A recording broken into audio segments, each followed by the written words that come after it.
Question number 30, prove that a parallelogram circumscribing a circle is a rhombus. एक rhombus के अंदर अगर हम एक सर्कल को इंसर्ट करते हैं और जो सर्किल के जो एजेस हैं, जो उसका सर्कमफेरेंस है, वो अगर पैरेललोग्राम के एजेस से टच करता है तो हमें प्रूव करना है कि वो जो पैरेललोग्राम है वो रोम्बस है। देखो ये आपका प्रूफ वाले क्वेश्चंस में क्या होता है कि आपको सारे स्टेप्स लिखने होते हैं।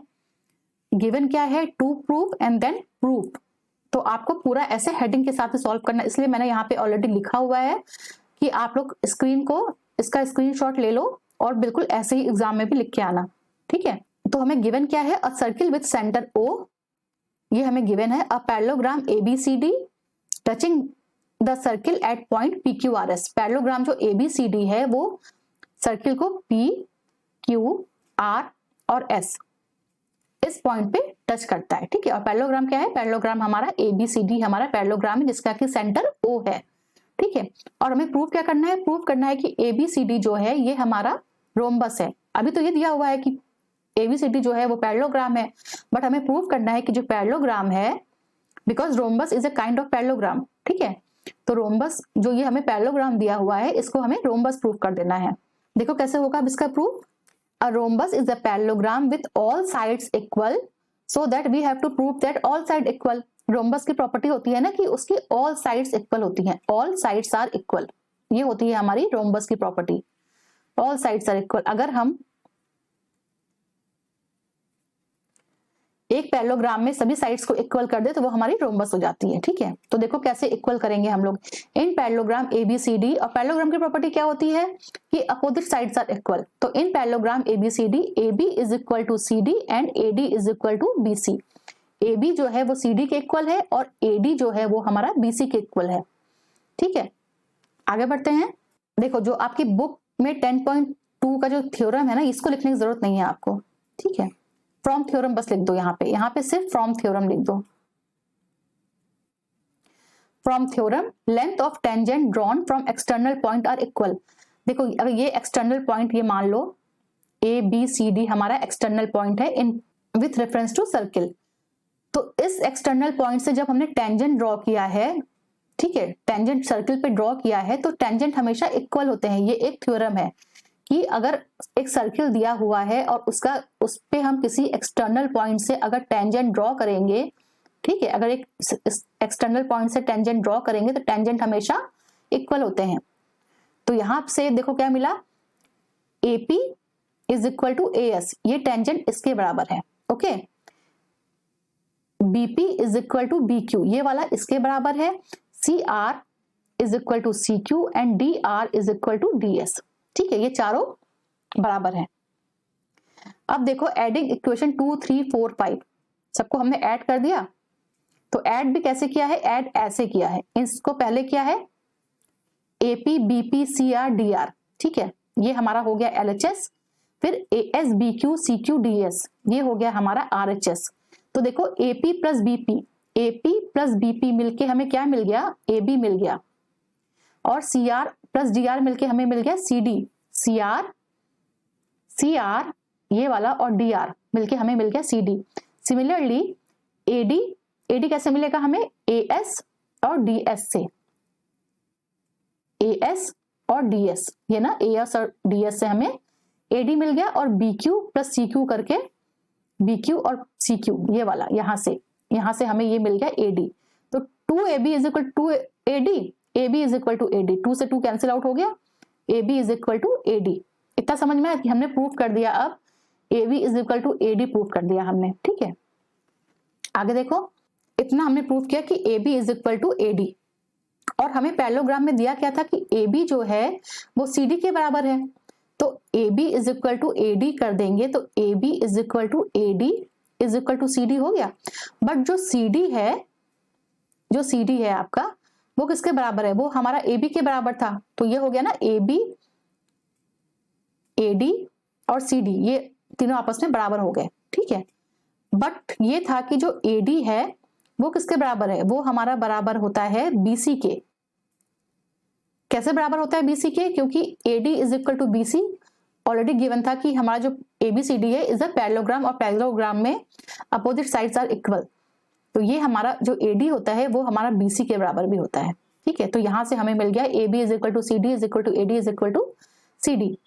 सो parallelogram, so ABCD is a parallelogram with all sides are equal. It means कि ABCD जो है हमारा वो रोम्बस होगा. ओके, तो यही तो प्रूव करना था हमें. हमने ये प्रूव कर दिया एक्सटर्नल पॉइंट ऑफ सर्किल से टेंजेंट ड्रॉ करके कि जो साइड्स है वो आपस में इक्वल है. इक्वल है इट मीन्स जो पैरेललोग्राम है वो हमारा रोम्बस बन जाएगा. तो hence proved. So this is your proof. Okay, question number 30. ये हमारा क्वेश्चन नंबर 30 है. ये क्वेश्चन भी आपका ज्योमेट्री का क्वेश्चन है और वो भी सर्कल का है.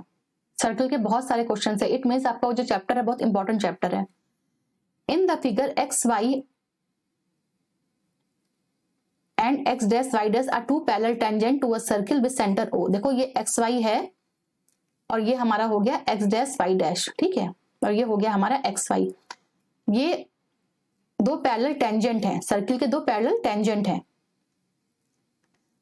with center O and other tangent AB with point of contact C. एक और टेंजेंट दिया हुआ है, AB टेंजेंट दिया हुआ है और यहाँ पे पॉइंट ऑफ कॉन्टेक्ट जो है वो हमारा C है. ठीक है, इस टेंजेंट के लिए XY के लिए क्या है, P है point of contact. X dash Y dash के लिए Q है पॉइंट ऑफ कॉन्टेक्ट और AB के लिए पॉइंट ऑफ कॉन्टेक्ट हमारा C है. Okay, intersecting XY at A. जो XY है इस टेंजेंट को अगर हम आगे बढ़ाएंगे तो ये AB को अगर हम आगे बढ़ाएंगे तो ये XY को A पे और X डैश Y डैश को B पे कट करता है. What is the measure of angle AOB. हमें एंगल AOB का मेजर फाइंड करना है कि ये एंगल कितने का होगा. ओके, देखो ये भी आपका बुक का है. बुक में ना आपके प्रूफ है कि व्हाट इज की proof that AOB is equal to 90 degree. ये आपका प्रूफ है बुक में. बट यहाँ पे इन्होंने बस हल्का सा ट्विस्ट क्या किया है, उन्होंने आपको मेजर पूछ लिया है. बुक में जो है वो है कि AOB is equal to 90 degree आपको दिया हुआ है, इसको आपको प्रूफ करना है और यहाँ पे आपसे वो मेजर पूछ लिया है. बस इतना ही फर्क है इसमें, अदरवाइज ये आपका बुक का क्वेश्चन है. ठीक है, तो देखो कैसे करेंगे इसको. अगेन ये ज्योमेट्री का क्वेश्चन है, आपका प्रूफ वाला क्वेश्चन है, तो आपको इसमें सब कुछ लिखना पड़ेगा. Given to proof and proof आपको लिखना पड़ेगा. 3 नंबर का क्वेश्चन है, तीनों में एक एक पॉइंट मिलेंगे तो पूरा लिख के आना. XY is a tangent at point P and X dash Y dash is a tangent at point Q and XY parallel to XY. इतना तो क्वेश्चन में गिवन है. AB is tangent at point C. ठीक है, ये तो अभी हमने सीखा था. तो देखो हम लोग क्या करेंगे यहाँ पे कि सबसे पहले तो OC को मिला दो. ठीक है, OC को कनेक्ट कर दो. मैंने यहाँ पे OC को ज्वाइन किया हुआ है. ओके, अब आगे देखते हैं. Find the value of AOB. ये हमें फाइंड करना है, ये तो फाइंड करना है. What is the measure of AOB. Join OC. OC को हमने मिला दिया. For the tangent AB and radius OC. OC perpendicular to AB. देखो OC परपेंडिकुलर टू AB क्यों हुआ, अगर हम सेंटर से टेंजेंट के ऊपर एक लाइन ड्रॉ करते हैं ना तो वो लाइन हमेशा हमारी परपेंडिकुलर होती है. अगर एक सर्किल में एक टेंजेंट है और अगर हम सेंटर से लाइन ड्रॉ करते हैं तो वो हमेशा टेंजेंट के परपेंडिकुलर होती है. रेडियस जो होता है वो हमेशा टेंजेंट के परपेंडिकुलर होता है. तो OC जो हो गया वो क्या हो गया, हमारा रेडियस हो गया. ठीक है, OC रेडियस हो गया. मैंने बोला ना OC को ज्वाइन कर दो, तो इस OC जो हो गया वो हमारा हो गया रेडियस. तो अब ये रेडियस हो गया तो ACO ज्वाइन करने के बाद हमें क्या मिला, ACO और BCO. ACO ये वाला ट्रायंगल, BCO ये वाला triangle. Angle is equal to 90 degree. Okay, आगे देखो. In triangle AOP and AOC. AOP कौन सा ट्रायंगल होगा आपका, ये ग्रीन वाला ट्रायंगल आपका AOP है और AOC आपका ब्लू वाला ट्रायंगल है. तो इन दोनों ट्रायंगल में देखो पहले सिमिलरिटी प्रूव कर देते हैं हम लोग. तो सिमिलरिटी प्रूव करने के लिए कैसे प्रूव करेंगे, AP is equal to AC. क्यों, क्योंकि एक्सटर्नल पॉइंट A से जो सर्किल है उसके ऊपर टेंजेंट ड्रॉ किया जाता है तो वो टेंजेंट आपस में इक्वल होते हैं. ठीक है, वहां से हो गया AP is equal to AC. ठीक है, अब OP is equal to OC. क्यों हुआ इक्वल, क्योंकि वो हमारा सर्किल का रेडियस है तो रेडियस इक्वल होगा. ठीक है, ये हमारा रेडियस है, ये जो है ये हमारा रेडियस है. और OA तो हमारी कॉमन लाइन है. It means triangle AOC is equal to similar to congruent to triangle AOP by side congruence rule. ठीक है, so AOP is equal to AOC. AOP ये वाला जो है इज इक्वल टू AOC ये वाले के बराबर होगा। इतना प्रूफ हुआ, इसको हमने बोल दिया इक्वेशन 1। तो हमने प्रूफ किया कि AOP is equal to AOC, ये प्रूफ कर दिया हमने, दोनों ट्रायंगल आपस में कॉन्ग्रुएंस है। अब देखो ये वाला ट्रायंगल, देखो जो ये वाला है जो नॉन स्टेटेड है, उसमें BOC और BOQ ये दो ट्रायंगल हम लोग लेंगे, ये वाला ट्रायंगल और ये वाला ट्रायंगल। इसमें भी सिमिलरिटी प्रूफ करो, कॉन्ग्रुएंसी प्रूफ करो, और वहां से एंगल BOC और एंगल BOQ इन दोनों को इक्वल प्रूफ कर दो। ठीक है, अब ये देखो कैसे सिमिलर होंगे। यहां पर भी OQ is equal to OC, ये हमारा हो गया रेडियस, बोथ रेडियस हो गया। OB लाइन जो है दोनों में कॉमन है, ये वाली हो गई, और एक्सटर्नल पॉइंट B से टेंजेंट ड्रॉ किया गया है, तो इसलिए BC is equal to BQ ये हो गया। ठीक है, तो यहां से दोनों ट्रायंगल आपस में कॉन्ग्रुएंस हो गए। कॉन्ग्रुएंस होने के बाद हमारा जो एंगल है, angle BOC is equal to angle BOQ, इतना हो गया इक्वेशन 2। ठीक है, आगे बढ़ते हैं। तो हमने अभी क्या निकाला कि ये और ये आपस में इक्वल है और ये आपस में इक्वल है। ओके, ये हमने निकाला। तो अब देखो for line PQ AOP AOC BOC BOQ is equal to 180 degree. कैसे 180 डिग्री हुए भाई? लीनियर पेयर से ये 180 डिग्री हो गए।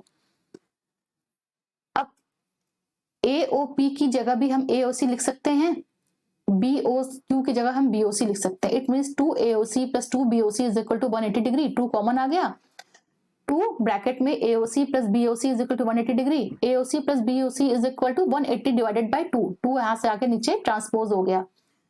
AOC plus BOC is equal to 90 degree. AOC और BOC, AOC ये वाला और BOC ये वाला इज इक्वल टू 90 डिग्री। हमें और ये मिलके क्या बनता है? ये मिलके बनता है हमारा AOB।